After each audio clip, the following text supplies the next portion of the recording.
What is going on, guys? Welcome back. Commentary for you. I want you to take a look at this All-Pro Football play at speed and just think to yourself, this game is 10 years older than Madden, and look at how much smoother it tends to play. It blows my mind every time. But I wanted to talk about where Madden is right now, because my views, other channels' views, Madden in general has really declined.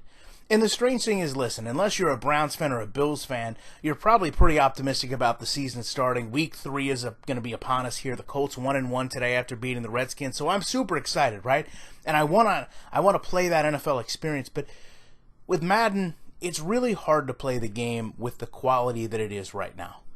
And when I look around globally, I see a diminished interest in Madden across the board. Like I said, whether I look at my views, other people's views, go over to the Madden Twitter.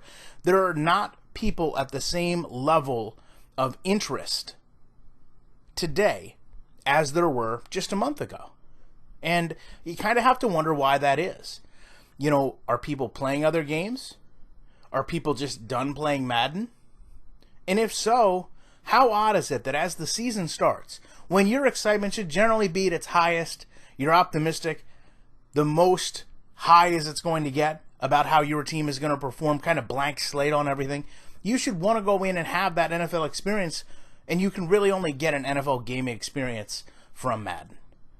And yet, every year, we continue to see this massive drop-off of interest in the game because NBA came out, or Spider-Man came out. In my case, because NASCAR Heat 3 came out.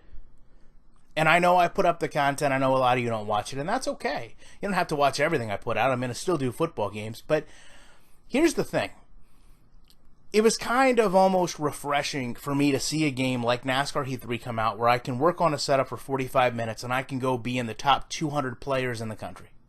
Because in Madden, that's not something that's commonly achievable.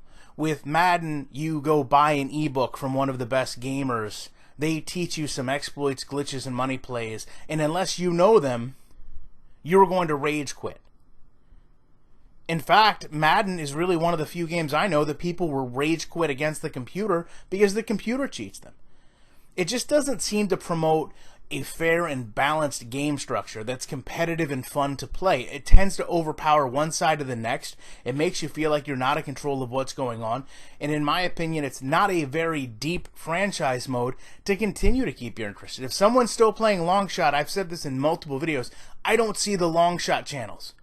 I don't see the people, other than walkthroughs, showing how great this long shot mode is and how unique it can provide you an experience if you play it out differently than the next person. In 3 videos with NASCAR Heat 3, in my career, I've had multiple people comment that they've had different paths that they've automatically been given by the computer just for the sake of everyone not having the same experience.